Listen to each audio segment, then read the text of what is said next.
तो चलिए मैथ को इजी बनाते हैं। ठीक है, अभी आपके सामने 4% का ही क्वेश्चन है और इसमें 2% दिया हुआ है, एक वृद्धि और एक कम करके। ठीक है, तो ये क्वेश्चन इसी टाइप का आता है, वृद्धि कम, ठीक है, कमी वृद्धि, या वृद्धि वृद्धि देगा या कमी कमी देगा। ठीक है, तो इसको बनाने का 2 ट्रिक्स है जो मैं आपको देने जा रहा हूँ। ये बहुत ही आसान मैथ है। ठीक है, 3 मैथ बताऊंगा और आखिर का चौथा मैथ वो आपको बनाना है। देखिएगा आप बना पा रहे हैं कि नहीं। ठीक है, बहुत ही ईजी है। चलिए स्टार्ट करते हैं।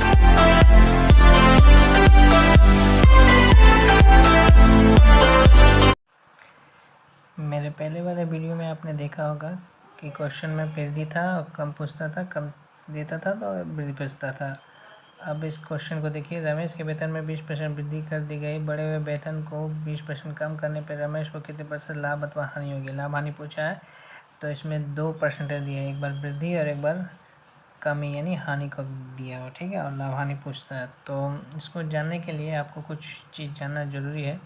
ठीक है, देख लीजिए, इस तरह का सवाल में 3 टाइप का पूछता है। ये तो वृद्धि, लाभ या कमी कमी, और वृद्धि हानि। ठीक है, यानी कि प्लस प्लस यानी लाभ लाभ, प्लस माइनस यानी कि लाभ हानि, माइनस माइनस यानी कि हानि हानि। ठीक है, तो इस टाइप का मैथ आप लोग स्कूल में बनाए होंगे।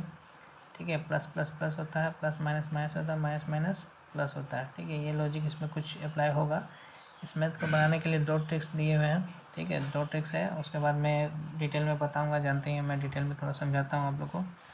तो ट्रिक्स पहले देख लेते हैं। ठीक है, तो वृद्धि और कमी है ना, तो वृद्धि को दिया होगा तो कुछ करना नहीं। वृद्धि तो 20 वृद्धि है तो 120 कीजिए, 20% कम है तो 80 कीजिए। अब बाय 100 कर दीजिए। ठीक है, इसको काटा के देंगे, 0 0 कर दिया, 0 0 कर दिया, 12 96। ठीक है, अभी जो 96 है 100 से ज़्यादा है या कम है? कम है। कितना कम है? 4%, यानी कम है 4%, यानी 4% की हानि। अगर 100 से ज़्यादा रहता तो वो उतना लाभ हो जाता है। ठीक है, ये हुआ पहला ट्रिक्स। ठीक है, ये पहला ट्रिक्स। अब सेकेंड ट्रिक्स दिखाता हूँ, 20% की वृद्धि। ठीक है, तो वृद्धि यानी 20 + 20। ठीक है, वृद्धि में +20 लिखिए। अब 20% कम यानी -20। ठीक है, कमी यानी माइनस।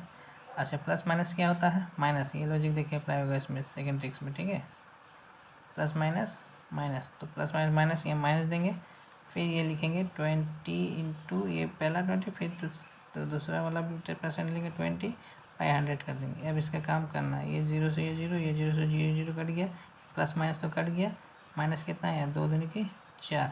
देखिए यहाँ डायरेक्ट आंसर आ रहा, सेम आ रहा है ना। तो इस तरह से 2 ट्रिक्स से मैथ बनते हैं। ठीक है, अगर डिटेल की बात करें तो थोड़ा डिटेल इससे देख लीजिए मैथ का।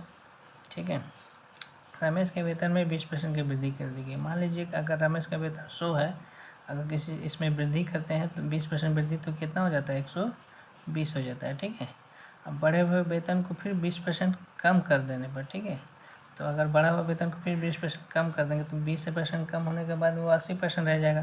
तो मात्रा इसका 80% निकाल लीजिए। तो 0 से 0, 0 से 0 का 12 96। देखिए वही लॉजिक आया पहला ट्रिक्स पे, 96 यानी कि 4, पहला 100 था अब 96 बच गया, यानी 4% का कमी हो गया, यानी हानि हो गया। तो इस तरह से ये मैथ बनता है। ठीक है, अब सेकेंड मैथ में आते हैं। नेक्स्ट क्वेश्चन में आता हूँ। देखिए, एक वस्तु की दर में 10% कमी कर दी गई है तथा इसकी खपत में 10% वृद्धि कर दी गई। इससे राजस्व प्राप्ति पर क्या प्रभाव पड़ा, यानी कि लाभ हुआ या हानि हुआ। ठीक है, तो वही लॉजिक है। देखिए दोनों ट्रिक्स बताया हूँ, 2 ट्रिक्स, दोनों में से कोई भी एक ट्रिक्स पे बनाइए। मैं पहला ट्रिक्स पे बनाता हूँ। देखिए, एक वस्तु की दर में 10% कमी, तो 90 लिखेंगे, 10% कमी। ठीक है, और इसकी खपत में 10% वृद्धि, तो 100 में 10 बढ़ा के लिखेंगे 110। ठीक है, बाय 100 कर देंगे। 0 0 कट गया, 0 0 कट गया, कितना है? 11 9 99। 100 से कम है या ज़्यादा है? कम है। कितना कम है? 1, यानी 1% का क्या हुआ है? हानि। ठीक है, सेकंड ट्रिक्स में दिखाई देता हूँ। 10% कमी, तो कमी यानी -10। ठीक है, और फिर 10% वृद्धि +10। प्लस माइनस क्या होता है? माइनस। अब दोनों दर को, पहला दर है 10, दूसरा दर भी है 10, करके बाय 10 कर दीजिए। ठीक है, अब ये प्लस माइनस तो कट ही गया है, ये 0 से ये 0 करेगा, ये 0 से ये 0, माइनस का चिन्ह रहेगा, एक कम एक। देखो यहाँ डायरेक्ट आंसर आ गया, 1% की हानि। तो ये सब मैथ है, डायरेक्ट इसको ऐसे ही बनाइए। ठीक है, ज़्यादा समय लेने का नहीं, समझने का है। तो मैं ऊपर समझा चुका हूँ क्या लॉजिक है। ठीक है, बस उसी टाइप का है। तो चलिए एक बार डिटेल में इसको फिर और समझा देता हूँ। मान लीजिए कोई वस्तु का दर है 100 है। ठीक है, उसमें अब 10% कमी हो जाता है, यानी कि 90% हो जाता है। ठीक है, तो ये 100 करके 90 हो गया। अब फिर उसमें 10% की वृद्धि कर दिए, तो ये 90 में फिर उसको 10% वृद्धि यानी 110% कर देता। तो फिर 0,0,0,0 कट गया, तो वही 99 आता। पहला ट्रिक्स यानी 1% की कमी। तो ये डिटेल में, तो आपको उतना डिटेल देखने का, डिटेल तो समझने के लिए है, बनाना है आपको। ये दोनों ट्रिक्स में से किसी एक में से बनाइए जो आपको अच्छा लगे। ठीक है, नेक्स्ट क्वेश्चन में आता हूँ। तो नेक्स्ट क्वेश्चन है, एक आयत की लंबाई में 10% वृद्धि तथा चौड़ाई में 10% कमी करने पर इसके क्षेत्रफल में कितने प्रतिशत वृद्धि अथवा कमी होगी। अगर इसको लॉन्ग से बनाया जाए समझा के, तो बहुत लंबा बनता है। ठीक है, कि एक आयत की लंबाई मान लीजिए ए है, चौड़ाई बी है, हाँ, उसका क्षेत्रफल, आयत के क्षेत्रफल का फॉर्मूला आता है लंबाई गुणा चौड़ाई यानी ए बी। फिर उसकी लंबाई में आप वृद्धि कीजिएगा 10%, तो एक ए का 110% चौड़ाई में कमी कीजिएगा तो बी का 90% उसको करके फिर ये जो क्षेत्रफल है उस क्षेत्रफल से कितना कम या ज़्यादा है घटा उठा के फिर नीचे पहले का क्षेत्रफल बाकी बाद जितना क्षेत्रफल बढ़ गया उतना करके प्रतिशत कीजिए। तो इस तरह से लॉन्ग में मैथ बनता है। बट ये देखने का लग रहा है इसका क्षेत्रफल का है, लेकिन सेम लॉजिक ऊपर जितना भी मैथ बताएं आपको, ठीक है, वही सब लॉजिक का है। तो आयत की लंबाई में 10% वृद्धि, तो बनाइए 10% वृद्धि 110। ठीक है, और चौड़ाई में 10% कमी यानी कि 90। ठीक है, बाय 100। अच्छा, एक चीज़ मैं और बता देना चाह रहा हूँ आपको।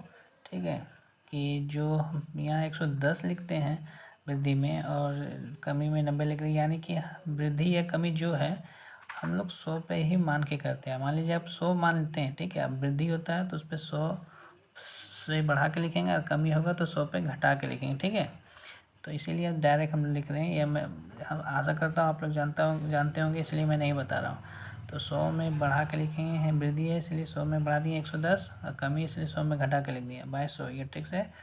तो 11,999। ठीक है, 1% की कमी, और आंसर वही आएगा क्योंकि ऊपर भी 10-10 का था। ठीक है, क्वेश्चन अलग है लेकिन बन रहा है सेम तरीका से, इसलिए मैं आप लोगों को समझा रहा हूँ। ठीक है, ठीक है, नेक्स्ट क्वेश्चन जो है वो आप लोगों को खुद बनाना होगा, मैं आपको दे दे रहा हूँ। ठीक है, स्क्रीन में देख लीजिएगा, वो आपको खुद बनाना है। और आंसर आ रहा है कि नहीं वो आप मुझे बताइएगा कमेंट करके, कोई प्रॉब्लम होगा तो बताइएगा। ओके, धन्यवाद।